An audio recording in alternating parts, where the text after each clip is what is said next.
नमस्कार, जोहार, सत श्री अकाल। मैं हूं आपका रेडियो वाला दोस्त कुमार संभव और आप सुन रहे हैं रेडियो खांची 90.4 FM, हम सबका रेडियो। डॉक्टर्स टाइम के इस नए एपिसोड में एक बार फिर से आपका स्वागत है। और आज मेरे स्टूडियो में एक ऐसी शख्सियत बैठे हैं जो कि अपने झारखंड से ही हैं और सीनियर रेजिडेंट डॉक्टर हैं, पल्मोनोलॉजिस्ट हैं, रिम्स के रांची के एक मशहूर, रांची नहीं बल्कि झारखंड के सबसे बड़े हॉस्पिटल से आते हैं। और सर हमारे साथ स्टूडियो में है डॉक्टर मनीष कुमार मुंडा। सर बहुत बहुत स्वागत है रेडियो खांची के स्टूडियो में। सर जोहार सर। सर सबसे पहला तो सवाल यही है कि आप झारखंड के ही हैं और ऐसा बहुत रेयर होता है कि आप जिस जगह से हो वहीं पर आपको सेवाएं देने का मौका भी मिले। ये मेरी खुशकिस्मती है कि मैं जहाँ से हूँ वहाँ सेवा दे रहा हूँ। सर हमारा जो झारखंड का ग्रामीण परिदृश्य, जैसा कि अभी जस्ट आपसे इंटरव्यू शुरू होने से पहले मैं आपसे पूछ रहा था, आप अपने बारे में बताइए। आप कहाँ से आते हैं? आप शहरी क्षेत्र में पले बढ़े या कैसी रही आपकी स्कूलिंग और कहाँ से आपने पढ़ाई है?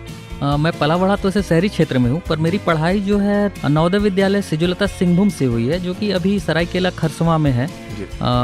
फिर मेरी MBBS की पढ़ाई धनबाद के medical college, Pataliputra medical college, जो अभी शहीद निर्मल महतो मेडिकल कॉलेज हो गया है, वहाँ से हुई है। और मैंने अपनी MD की पढ़ाई जो है वो बंगाल के वर्धमान मेडिकल कॉलेज से की है। जी बिल्कुल। और आप सिल्ली से आते हैं? सिल्ली मतलब राहे से? जी, मेरे पैतृक गांव जो है वो राहे ब्लॉक जो है, वहाँ सताकी गांव के एक छोटे से गांव है, छोटा सा गांव है, और टोला हल्दीबेड़ा पड़ता है। हल्दीबेड़ा जी। सर डॉक्टर बनने का कब से आया जहन में, कि कब आपको लगा कि नहीं मुझे ये मेडिकल प्रोफेशन चुनना है और हम डॉक्टर बनेंगे? एक्चुअली मेरे घर में भी बहुत सारे फैमिली में जो मेंबर्स हैं वो डॉक्टर हैं जी। तो मैं देखता था जब भी वो गांव जाते थे या ये जाते थे तो लोग अपनी समस्याएं उन लोगों को सुनाते थे। तो मुझे बड़ा अच्छा लगता था कि लोग जो है मैंने बहुत पसंद करते हैं डॉक्टर को वहाँ। तो उस समय बचपन से ही मेरी इच्छा थी कि मैं आगे जाके बड़ा होके एक डॉक्टर बनूं। बिल्कुल। तो ये जो लगाव होता है इस प्रोफेशन के प्रति आपके अंदर, वो सेवा भाव देख करके आपके अंदर आया कि जिस तरीके से आपके परिवार के लोग जब गांव पहुंचते होंगे तो कई लोग आते होंगे, चाचा देखो ना तो खाते हैं लेकिन फिर भूखे नहीं लगता, इस तरह का सवाल सब पूछता होगा। नहीं, ये बहुत मजेदार होता है, क्योंकि मेरे भी एक अंकल डॉक्टर है, तो जब उनके साथ मैं गाँव जाता हूँ तो अजीबोगरीब समस्या है, किसी के सर में दर्द है, किसी के पैर में दर्द है, लोग पहुंचे रहते थे। और उनका जो सेवा करने पे जो आनंद है वो उसकी बात ही कुछ और है। क्योंकि उनके लिए आप अभी भी बच्चे हैं या अभी भी उनके भैया हैं या चाचा है या मामा है, वो आपको एज ए डॉक्टर ट्रीट नहीं करते, वो अपने परिवार के लोग की तरह। और आपके लिए भी बहुत जरूरी हो जाता है, क्योंकि वो आपके लिए पेशेंट नहीं, आपके रिश्तेदार हैं, आपके आसपास साथी हैं जो खेले कूदे आपके साथ रहे। सर बहुत अच्छा लग रहा है आपसे सर बातें करते हुए। और आज जिस मकसद से हमने आपको स्टूडियो में बुलाया है वो ये है कि वर्ल्ड ट्यूबरक्लोसिस डे मनाया जाता है 24 मार्च को। तो क्या है इस बार का थीम और क्या है ये ट्यूबरक्लोसिस? WHO की जो थीम है वो है द क्लॉक इज टिकिंग। जी। इसके मायने ये है कि लोगों ने, या फिर जो ट्यूबरक्लोसिस है वो हाईली जो इन्फेक्शियस या संक्रमण जो बोलते हैं, वो बहुत ये संक्रमित ये रोग है। जी। और पहले जब एंटीबायोटिक्स नहीं थे तो उस समय असाध्य, माने जिनका इलाज करना मुश्किल होता था। आज एंटीबायोटिक्स के रोल की वजह से इसका इलाज पूरी तरह संभव है। तो इसको WHO ने एक ये गोल सेट किया है कि इसे 2035 तक जो है इसकी जो डेथ रेट है वो 95% से कम की जाए और जो न्यू केस फाइंडिंग्स है उसे 90% से कम किया जाए। तो ये समय जो है अब निकला जा रहा है, तो इसलिए इसे जो इसकी जो थीम है द क्लॉक इज टिकिंग, ये डिसाइड किया गया है। बिल्कुल, ये बहुत ही शानदार थीम है और बहुत जरूरी भी है, क्योंकि ट्यूबरक्लोसिस एक बैक्टीरिया से जनित रोग है। और सर इसको 24 मार्च को ही क्यों मनाया जाता है और किसने सर इसको डिस्कवर किया था? इसे सर डॉक्टर रॉबर्ट कोच ने डिस्कवर किया था, क्योंकि ये 24 मार्च को ही इन्होंने इसकी घोषणा की थी कि मैंने एक बैक्टीरिया खोज किया है जिसे माइकोबैक्टीरियम ट्यूबरक्लोसिस कहते हैं, और ये जो है ये टीबी का कारण है। इसे उन्होंने खोजा था 1882 में। इसलिए इस दिन को हम लोग वर्ल्ड टीबी डे के रूप में मनाते हैं। बिल्कुल सर। तो ये जो 1882 से इसके ऊपर शोध चला आ रहा है, काफी बिलियंस ऑफ रुपए इस पे खर्च हुए हैं, क्या सफलता मिली है सर? आपने भी काफी समय से देखा होगा टीबी के पेशेंट्स में, जो आज से 10 साल 15 साल पहले जिस तरीके से ट्यूबरक्लोसिस के रोगी होते थे और आज के समय में होते हैं, तो कितना परिवर्तन आया है आपकी नजर में? पहले से तो बहुत ही ज़्यादा परिवर्तन है, खास करके जो डेथ रेट है, जो कि मरने की जो संख्या है पहले बहुत ज़्यादा हुआ करती थी, इससे बहुत ज़्यादा मौतें होती थी, जो अब एंटीबायोटिक्स के रोल की वजह से, जो सरकार की पॉलिसी है उसकी वजह से अब इसमें बहुत कमी आई है। और जो पहले जो नए केसेस जो मिलते थे उनकी संख्याओं में भी पहले से बहुत कमी आई है। बिल्कुल सर, पहले से संख्या में भी कमी है। सर ये ट्यूबरक्लोसिस होता क्या है और इसमें शरीर में क्या प्रॉब्लम होती है सर? ट्यूबरक्लोसिस जो है वो एक बैक्टीरिया, जैसे मैंने अभी बताया, माइकोबैक्टीरियम ट्यूबरक्लोसिस से होता है और ये फेफड़े के द्वारा जनरली फैलता है। अन्य कारण भी हैं फैलने के, पर मुख्यतः ये खांसने की वजह से जो ये होता है तो उससे फैलता है। और फेफड़े के अलावा दो तरह के जो ये हैं, शरीर में अगर फेफड़ा और फेफड़े के अलावा कहीं बीमारी है तो उससे विभिन्न प्रकार की जो समस्याएं होती है वो अंग आधारित रहते हैं। तो जैसे अगर किसी को फेफड़े का टीबी है तो उन्हें खांसी आना, साथ में खांसी के साथ बलगम आना, सांस की तकलीफ होना, छाती में दर्द होना के अलावा जो है बुखार रहना, फिर आपका वजन कम होना, भूख ना लगना आदि समस्याएं कॉमन हैं। और फेफड़े के अलावा अगर कहीं ये अंग आधारित हैं तो वो समस्याएं बहुत सारे हैं। जैसे अगर आपको पेट की टीबी है तो उस समय आपको पेट दर्द रहेगा, खाना नहीं पचेगा ठीक से, वजन कम होगा इत्यादि। अगर आँख में टीबी है तो दिखने में कुछ समस्याएं आएंगी। अगर हड्डी की टीबी है तो उसमें दर्द रह सकता है, सूजन रह सकता है जगह पे। और अगर ग्लैंड एक लिम्फ नोड होता है शरीर में, जो कि शरीर के प्रतिरोधक क्षमता के लिए आवश्यक एक अंग है, अगर उसकी टीबी रहेगी तो उसमें सूजन आना, ये सभी होना उसकी मेन समस्याएं हैं। तो सर ये जो ग्लैंड आपने बताया, क्या ग्लैंड टीबी तो सर क्या जॉइंट्स में होते हैं या कहाँ होते हैं? नहीं, ये शरीर के अधिकतर सभी जगहों पे होते हैं, पर मुख्यतः ये जब टीबी गले पे, ये सबसे कॉमन जो है आपका सूजन आना, इस तरह की समस्याएं होती है। कुछ पेट में भी है जो कि अल्ट्रासाउंड या फिर सिटी स्कैन जो दूसरे ये जांच है उससे पता चलता है ये, अगर उसकी कुछ समस्याएं रहें तो। बिल्कुल सर, वक्त हो चला एक गाने का और मुझे पता चला सर आप अच्छा गुनगुना भी लेते हैं, तो कोई एक गीत जो आप सुनना चाहें? जी जरूर जरूर। बताएं। ओ हंसिनी मेरी हंसिनी, कहाँ उड़ चली, मेरे अरमानों के पंख लगा के कहाँ उड़ चली। ब्रेक के बाद एक बार फिर से आपका स्वागत है। आप सुन रहे हैं रेडियो खांची 90.4 FM, हम सबका रेडियो। और आज मेरे साथ स्टूडियो में हैं जाने माने पल्मोनोलॉजिस्ट, रिम्स के senior resident doctor Manish Kumar Munda sir. Sir हम बात कर रहे थे ट्यूबरक्लोसिस के ऊपर। आज 24 मार्च 2021 है और आज के दिन वर्ल्ड ट्यूबरक्लोसिस डे मनाया जाता है। तो सर ट्यूबरक्लोसिस के जो आपने बताए लक्षण भी बताए आपने, और ये क्या है बीमारी ये भी बताया, बैक्टीरिया से जनित बीमारी है ये। सर ये किस एज में सबसे ज्यादा देखने को मिलता है? ये बीमारी सभी एज में पाए जा सकते हैं, ऐसा नहीं है कि ये है, पर हाँ कुछ कारक ऐसे हैं जहाँ ये सबसे ज्यादा मिलते हैं। जैसे कोई अगर इम्यूनो कम्प्रोमाइज्ड पेशेंट, जिसे हम हिंदी में बोल सकते हैं जिनकी शरीर की जो प्रतिरोधक क्षमता है वो अगर कम है तो उनमें ये सबसे ज्यादा पाया जाता है। जैसे डायबिटिक हो गए, कैंसर के पेशेंट्स हो गए, एंड जिन्हें एड्स है, ऐसे मरीजों में ये जो है सबसे कॉमन है जी।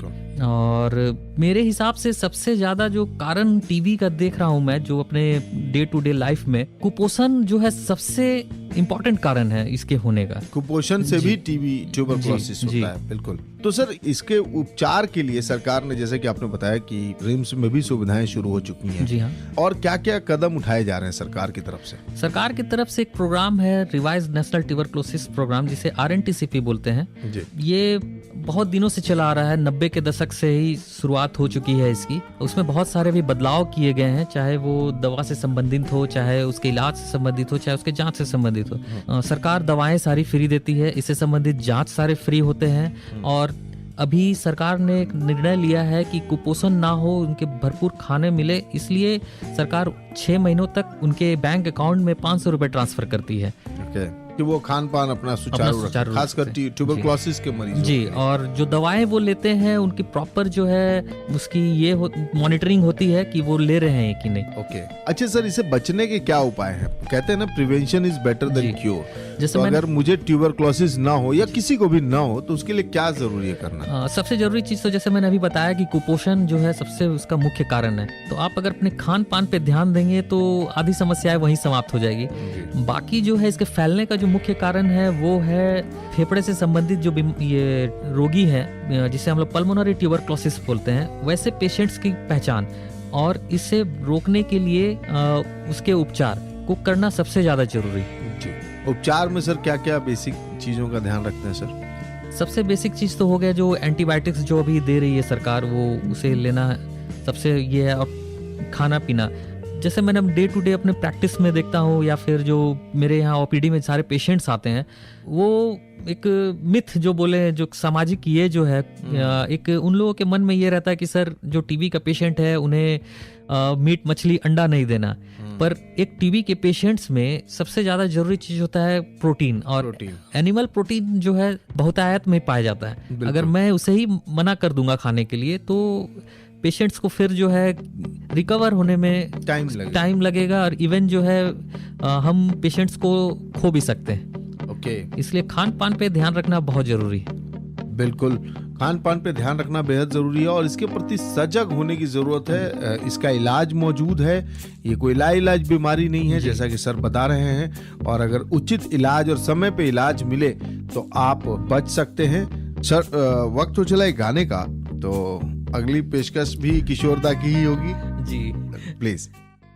चलते चलते मेरे ये गीत याद रखना, कभी अलविदा ना कहना, कभी अलविदा ना कहना।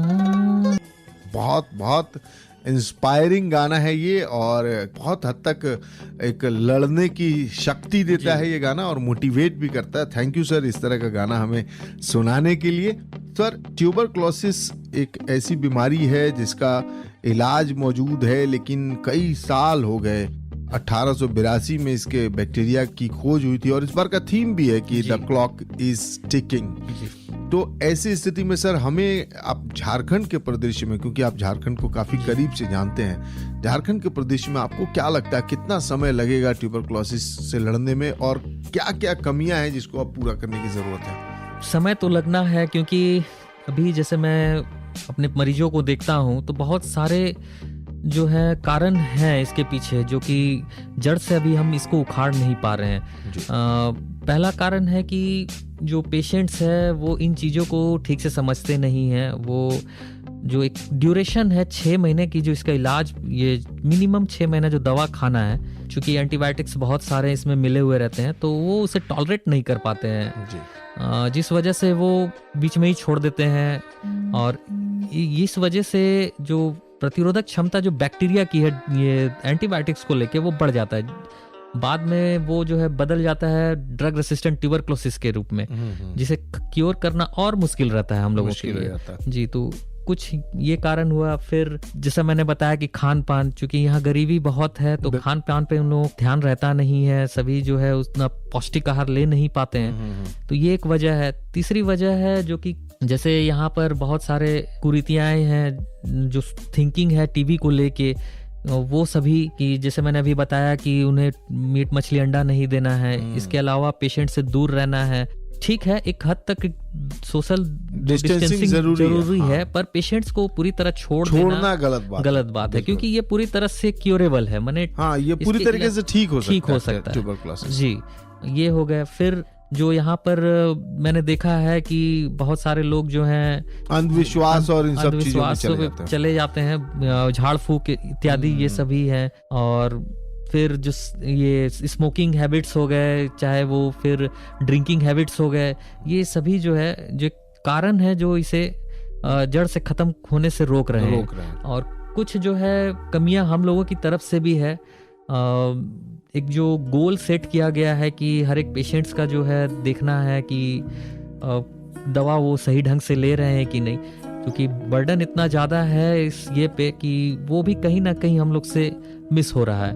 तो ये सब चीज़ जो है मिला के कि टीवी को खत्म होने से आज रोक रहे हैं। सर एक सवाल बनता है सर, सिम्टम क्या है? एक साधारण मनुष्य जो कि हम लोग रेडियो सुन रहे हैं इस वक्त, जितने भी हमारे रेडियो खांची 90.FM के लिसनर्स हैं वो सुन रहे हैं, तो सिम्टम्स क्या है? कैसे लगता है कि मुझे ट्यूबरकुलोसिस हो सकता है अगर ये सिम्टम्स है? तो एक जनरलाइज्ड सिम्टम होता है और एक जो है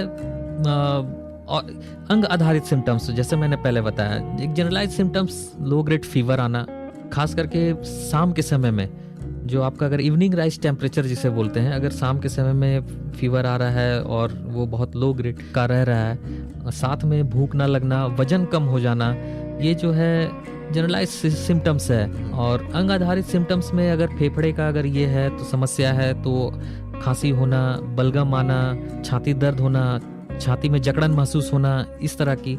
अगर लिम्फ नोड का अगर है तो वो आपका सूजन आ जाना गले पे या फिर कांख में, ये सब जगह पे सूजन आना, दर्द होना, वहाँ से मवाद आना, इस तरह की चीज़ें हैं। और अगर हड्डी की है तो आपका दर्द रहना, वहाँ सूजन आना जोड़ पे या फिर जहाँ पर आपका इन्फेक्शन है वहाँ पर, इस तरह की अलग अलग ये हैं। बिल्कुल, काफ़ी अलग अलग सिम्टम्स हैं। सर जाते जाते मैं चाहता हूँ कि आप कोई मैसेज देना चाहते हो जो हमारे लिसनर्स हैं ट्यूबरकुलोसिस डे के ऊपर, तो प्लीज़ बताएं। मैसेज के तौर पे मैं बोलना चाहूँगा कि आज टीबी बहुत बड़ी बीमारी नहीं है, इसका इलाज संभव है।